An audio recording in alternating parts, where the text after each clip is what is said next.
Yay! Welcome to today's episode of the Product Angle Show. And on today's episode, we are going to be talking about some lessons learned from not launching. And today's guest is Viraj Acharya. How are you, Viraj? I'm good, thank you. How are you? Good, thanks. So I'm excited to talk to you about learnings from something that you did not launch, because in the product community, we're always talking about launching something and shipping something to learn. So Absolutely. it'll be an interesting conversation to talk about what you learned, but you didn't actually launch your product. Sounds good to me. All right. So tell us something about you that we cannot Google first. Let's get to know you So first. that's something about me you cannot Google. I have a birthmark on my face, and you can probably see it. It's I look like the last Airbender, and it's a pigmentation in the skin that comes out during the summer when my skin tans. So this part of my head, this part of my bald head, tans, and this part doesn't. Wow. Thank you for sharing. My pleasure. All right. So what was the product that you created, but you didn't actually launch?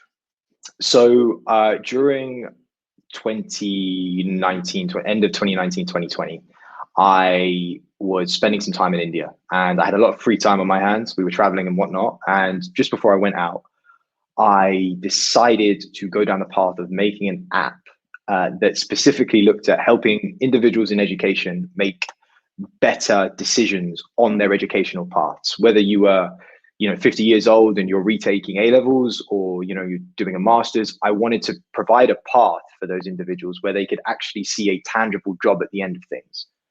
And this was an issue that I struggled with. I studied economics and I came out of university and I had no idea what I wanted to do.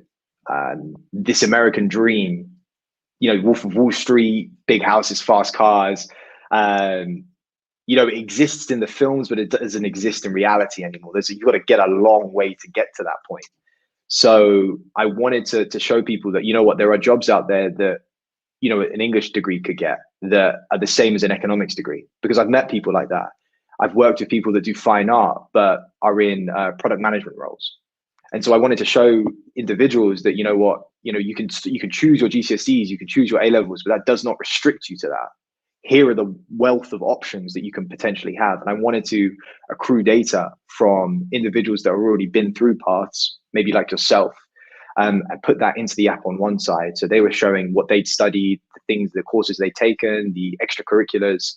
And on the other side, have individuals saying, okay, so I'm built like this. This is what I particularly like. These are my personality traits. And make a guesstimate, an educated guesstimate, or what wouldn't be a guesstimate, but a projection that in real time could update if they change their interests on the path that they were taking. I called it Yellow Brick Road. Nice. I like that.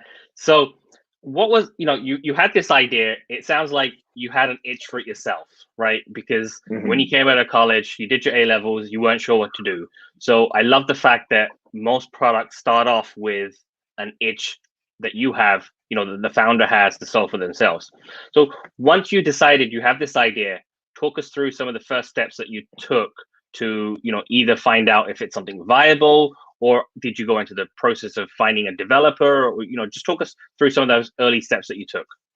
So I've got to take you a bit further back first. I'd actually started a company. I'm new to the whole starting companies thing. So when in my second year of university, myself and my father, we started a tomato importing business from Kenya. Okay. And we went through the process of, company's house, registering a company, making it a PLC or a limited company, getting all the paperwork in, filing in all the applications for permits and stuff like that. We didn't end up ever getting a tomato from Kenya, but it was the process of learning that. And so with Yellow Brick Road, it was very much the opposite. It was, let's plan. With Tomato Tantrum, all you did was go through regulations and jump through loopholes and apply for this and that and the other. With this, it was understand the technology, understand the things you are using and how you can use them. And for me, my dad is very much built on the fact that he has this wealth of experience and he's able to understand the base level and the upper level of management, because he understands everything in between. So he's able to scale that. So when there's a problem, he understands that, okay, so it's this technology that's playing up. Okay, so why are you using this server instead of that server, or this code instead of that code? And this is what I needed to get down to. So I needed to understand entity relationship diagrams and things like that. So I ended up pulling apart a personality trait, which is a personality trait test off of the internet, and deconstructing it so that I understood how this stuff worked. And so that was kind of the gist of everything that was going on with Yellow Brick Road up until MVP point, was understand how to code this stuff, how to the processes behind which the algorithms would work. And that was the key to everything for me. That was probably one of the biggest learnings of technology first and then deal with everything else. Got it. Interesting you say that. Now, did you talk to any individuals to see if they would use the product or if they have a need for it? Talk us through that part of the thinking. So I did. Part of the research while I was still in the UK before I went out to India, I sent Google Sheets, Google Forms back to my high school sixth form. And I sent them to the majority of my university year and the year below me to try and get some form of response. And in my defense, I'd never made a Google form before. So I didn't realize there were actually like loopholes when you're answering questions that, you can jump through. And then when you get to the end of it, the data doesn't make sense. So I ended up doing that, but I did send out stuff, and there was some sort of reaction to it being like, yeah, this is cool. I just don't know how I'd use it because I know what I want to do. The issue I felt is that these individuals think they know what they want to do at this point in time. They don't actually know that this is going to be perfect for them because they've never done the role. Yeah. So to answer your question specifically, yeah, I sent out questionnaires, except the results were completely skewed. What did you resend them, or did you rechange it? How did you fix that? You know what? I actually didn't. I took it as a learning curve and something for myself to go forward in the future. If I ever was to send out questionnaires again, get them done by someone else, or get them done by someone that understands forms, because that's a whole process in itself of asking the right questions and leading questions and things like that. So I know that now. I actually just was like, okay, so if I'm going to stop here and have to resend and resend and resend, why not just build the product? And so we just dive straight into doing that and understanding the algorithms behind the personality trait system. Got it. So not being so technical, you started learning the technology, what you need to do. What was the, I guess, software or the how did you code it? Did you use no code? What did you use to get your first MVP or alpha or whatever you want to call it to actually build it? So by this time I was in India, and I was doing it on one of these mind map apps, one of the ones you find off the web. I think it's a plugin to the Chrome. But the issue I had was space. Like I couldn't see it. It was restricted to a 13-inch MacBook. And it's very different when, you're working in an office and you can throw stuff up on a whiteboard. So my dad was like, okay, come into work with me. And he was working at Unilever, and he was like, okay, I'm going to stick you in an office. Do what you need to do in there. I was like, okay, perfect. They had these floor to ceiling whiteboards. It was the best experience I've ever had with whiteboards. It's phenomenal. Yeah. And I literally drew it out. So I storyboarded the process from end to end of what that might look like for a personality test, because that was what my first MVP was going to be, because that was the basis of what the app was going to be built on. So it started with that. So I copied essentially the other ones out there and put my own little tweaks in there that I thought were better. And then with the relationship diagrams of how login details work, where do you store emails? Is it compliant with all the rules and regulations regarding information? I had to understand how that functioned, and that was just drawing lines between things. And so it was all whiteboarded, and I took photos of it, and that was basically how I came to get to a point where I thought I was at MVP stage. Got it. Now, when you came to about thinking about building it, did you feel that you needed what were your steps to actually go out and make it happen into an app? Were you looking to hire somebody, or were you looking to use no code? What were the next steps once you have that diagram and you're happy with, the actual planning stage? But talk us through the actual, did you get to the build part? So I got to the point where I could execute on building. It wasn't executing on actually building it, but execute on the process of building it. Okay. So I thought I got to that stage, and I looked on the forums. I did my research around, okay, so how do you fund something like this? Like you can bootstrap it, which is pretty much the easiest way to do it. You outsource the work to Fiverr, all of those websites, or you figure out a way to code it yourself or no code. So I explored every avenue, and I came to the conclusion that if I was going to do it, I was going to bootstrap it myself, and I was going to pay someone to help me do this. Okay. I just didn't have the funds at the time. And I was on the other side of the world, and my bank accounts were in the UK. So I came to a decision to shelve the project. And that hurt, because for basically 6 months, that was my life of going into an office, mentally having a one-man startup team in my head. And that's me having to deal with that and understand everything. And, I did go down the route of trying to understand how to code a personality test. I'm sure I can pull up the code somewhere, but that just was like mind blowing. I've never seen stuff like that before. So I ended up shelving the project, and I squared it off in my head with, I'll come back to this once I've got enough money, because this is something that I truly believe is going to help society. It's just that in that time, the applications and what would be the competitors have started doing those things. So I'm super happy that it's out there, and it's specifically in the US. I just love it to come over to the UK, because I feel that, obviously I don't know what the US system's like, or the Canadian system, but the UK is my bread and butter. No, definitely. I grew up in London. I went to, uni. I went to middle school, college, and then uni here. So I think one of the things that I found compared to the US is there was not that much emphasis on what do you want to do. It was more, when you're finishing your GCSEs, the natural reaction would be to go pick 3 A levels or 4 A levels, depending on what it is, and then you'd go to the A levels. And then at that point, when you're finishing your A levels, it's like, okay, now go pick a program that you want to study at university. But it wasn't, okay, well, do you want to be this or do you want to be that? What kind of career do you want?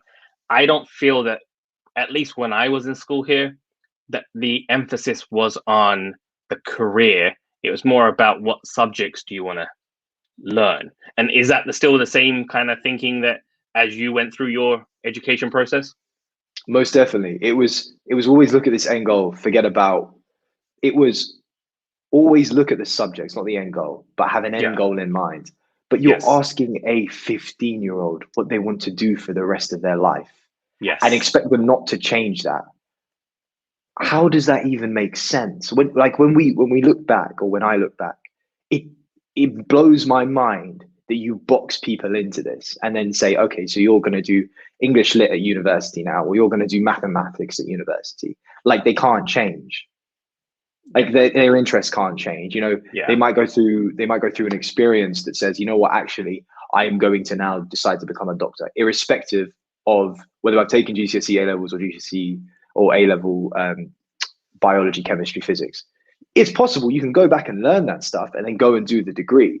Sure. But, for a doctor, you have to have that degree. With something like economics, I am 100% certain there is enough information on the internet that if you wanted to, you could drop everything right now and get yourself a degree in economics. Same thing with coding, right? If you want to be in the tech world, you don't necessarily need a computer science degree. Absolutely. You can learn to build things. You can learn to code. And many employers around the world now, or tech companies, don't really focus too much on the degree aspect. They're looking at more your portfolio. Paper. Absolutely. Yep, I love that. So things haven't changed, because I actually left school at 16. I did not go Really? do a. I did not do A levels. I got a BTech and then I went to university, but I didn't do the traditional go to A levels, go to degree, and then get a job. I actually left school at 16. Me and the education system do not get on. I'd love to be able to change it, or at least go and start changing my school. Yeah, Because I feel that kids, everyone wants to become a YouTuber or a creator of some sorts these days. And, you see the influencers and whatever. And you know what, that's part and parcel of what I do now. yeah, I have a YouTube channel. I've got a podcast. And so my dynamic has shifted. My domain has shifted completely. But the overarching purpose is still to help people alongside being the best version of myself. And how do I show other people to do that? And, I've just channeled that in a different way. Doesn't matter what you're doing it through, what medium you're doing it through, or what vehicle you're taking. You can have an MVP product ready to go, but sometimes it might not align with the right purpose that you've got, or your North Star, or whatever you want to call it, because purpose is a beautiful buzzword that doesn't make sense always. definitely. And so, yeah, I'd love to be able to do that at some point in my life. Definitely. What is your YouTube channel? I'll link it below in the post. But what is your YouTube channel if people want to find you? My personal YouTube channel is Viraj Acharya. We're moving towards a financial crypto type of channel and advice giving channel. And then the podcast is called The Ordinary Experience, and that is literally by its handle, The Ordinary Experience. It's on YouTube and Instagram. Excellent. So if you want to check out Viraj, go Google it or go to YouTube or listen to where podcasts can be found. So going back to your product, I loved learning about the story and what have you. What were your thoughts on pricing? Once you've put it out there, how are you going to make money? A subscription model, straight up. Okay. So straight up subscription model. I was going to undercut because it would be, I wanted to be one of those ones where, so the personality traits tests that I've come across, there's one that, people use in the workplace quite often. And that was a free one. But if you paid £50 for the year, you got this kind of upgraded service which said that you were perfect for this type of job. So it jumped to the end point. I wanted to give you everything in the middle. So it would take, and they'd say, you've got to spend a month or wait a month before you redo the test, because that's how long it takes for your things to change. And I was like, okay, fine.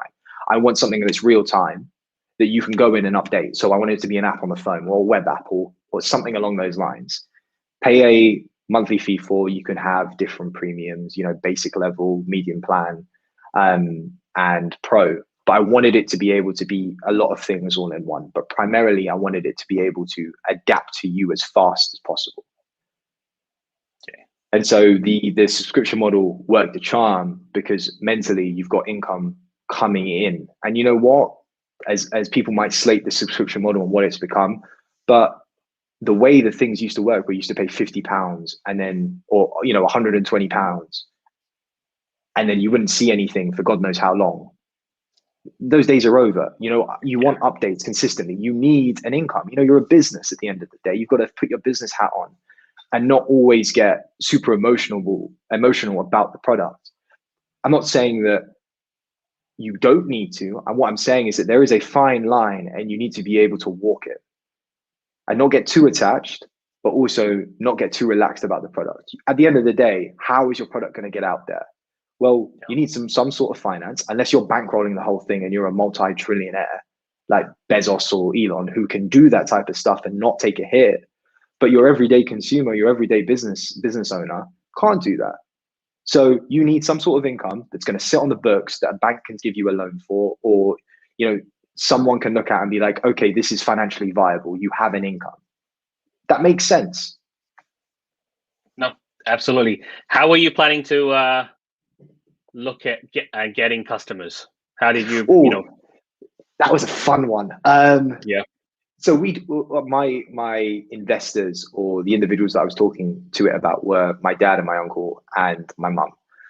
And there was always this sort of narrative that played around with it. It was like clickbait.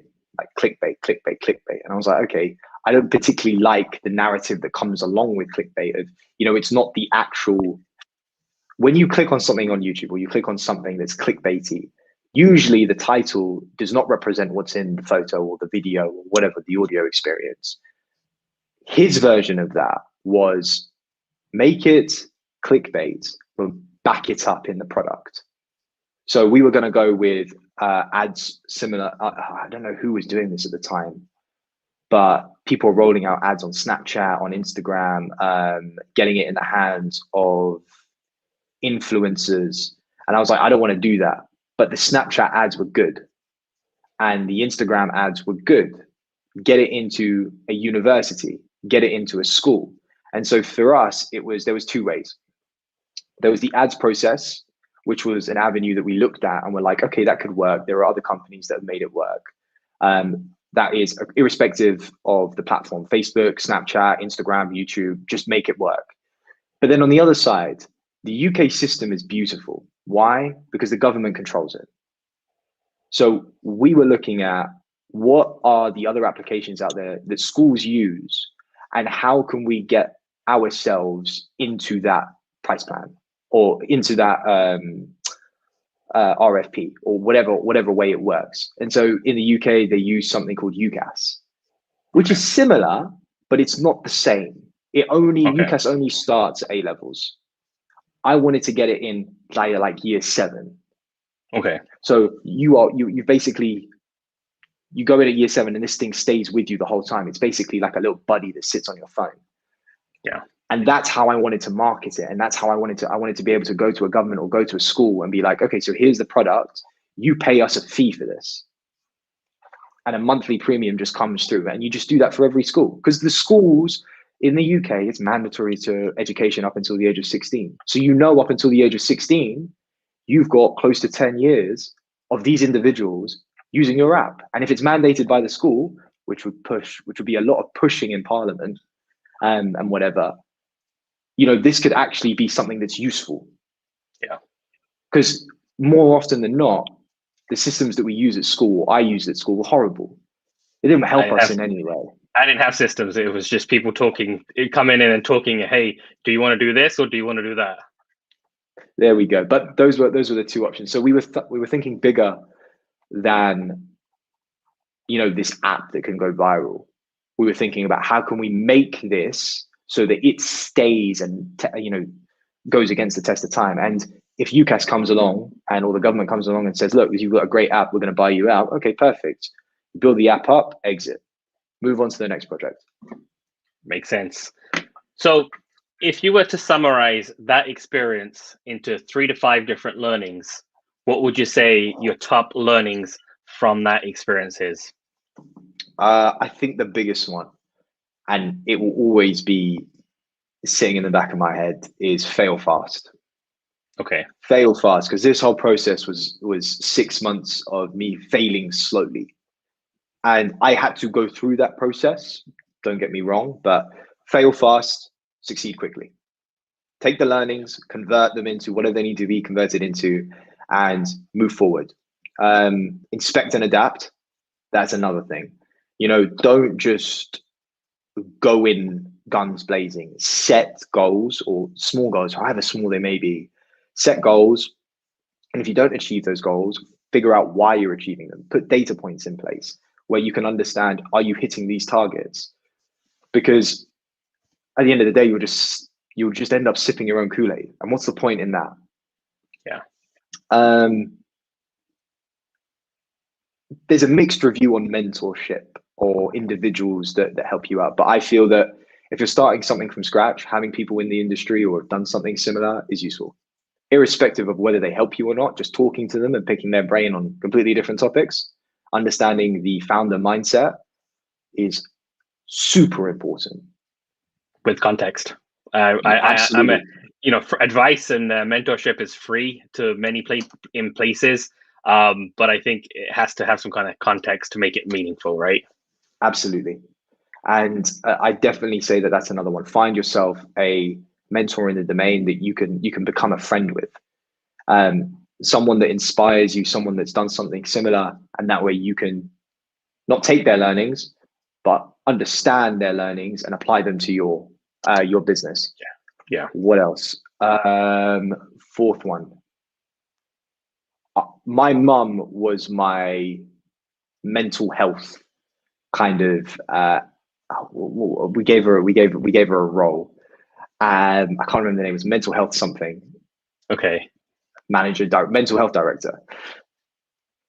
And I think that people overlook this one because you can get incredibly burnt out because you love what you're doing, and you want to work on it 24/7. But having someone just to check in with you, whether it's a friend, whether it's a parent, whether it's a colleague, whether it's your partner in crime for the business, having someone where you sit down once a week and you go over like, how are you actually feeling about this? Not, is the business hitting its targets? Are we hitting our targets? Are we achieving? Like, how are you? Do you still love this? Do you still enjoy waking up every day and having to think that, am we going to be able to hit targets this week? Am I going to be able to make an MVP? Am I going to be able to afford it? Is the bank going to approve our loan? Having someone to check in with you and be like, are you all right? Are you doing okay? Do you need a moment of a break? Do you need to get away for a while? Do you need to sit in your own space? Having someone like that, I think, is imperative. Definitely, I agree with you. Mental health is so important. It needs more visibility, and it needs to be really taken into consideration with what's going around in the world right now. So completely agree with you on that. Absolutely, it's rife, and we don't even see it because it's not tangible. Always, everyone's feeling is different. I think lastly, you just gotta have fun with it. Yeah. Like, if you're not enjoying it, and don't force it. If you need to shelve something, shelve it. If someone else comes along, take your ego out of the equation and be like, okay, I'm happy for them. I'm happy that this product got made. I'm a little pissed off it wasn't my product, but at the end of the day, you're not in it to make money. You're in it to change the world. If you want to make money, there are easier ways of doing things, right? Completely easier ways. Go start an Amazon FBA, right? Or an e-commerce store, right? Or drop shipping, whatever. If you want to build a business that's going to change the world and impact people's lives, have fun with it, because it's not always going to be fun, because you've got other people's lives in play now. It's not just clicking a button and consuming something.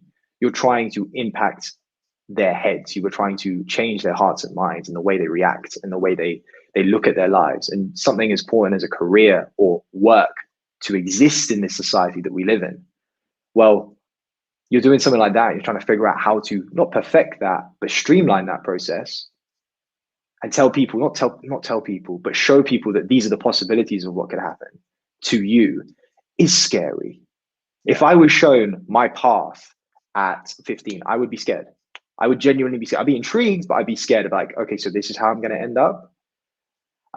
If I stay at this current path of based on other people's experiences and other people's knowledge and career paths, this is what I'm going to end up as. Okay, but just have fun with it. Just get up every day and be like, am I enjoying this? Yeah. Okay, let's crack on. Absolutely. Those are some gems you dropped there. So thank you, Viraj. Appreciate it.